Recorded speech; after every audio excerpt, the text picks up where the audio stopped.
Gusto ko lang pong magtanong, ilan sa atin ang nagtatrabaho araw-araw para sa pamilya?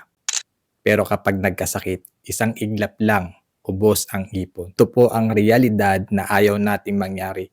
Yung pinagpaguran natin na pupunta lang sa ospital. Kaya gusto kong i-share sa inyo ang isang solusyon na hindi lang pang ngayon, kundi pang matagalan. Ang Kaiser HMO 3-in-1. Ano ba ang ibig sabihin ng 3-in-1?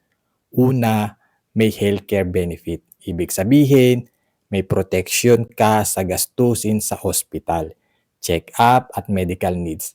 Hindi mo kailangang mangamba kung saan kukuha ng pambayad kapag may emergency. Pangalawa, may life insurance component.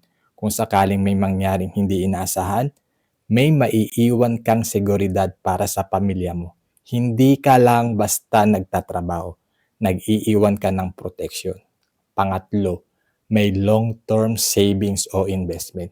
Habang pinoprotektahan mo ang kalusugan mo, nag-iipon ka rin para sa future mo. Parang pinagsama mo ang healthcare, protection at pag-iipon sa isang plano. Alam ko po maraming tao ang nagsasabi na bahala na.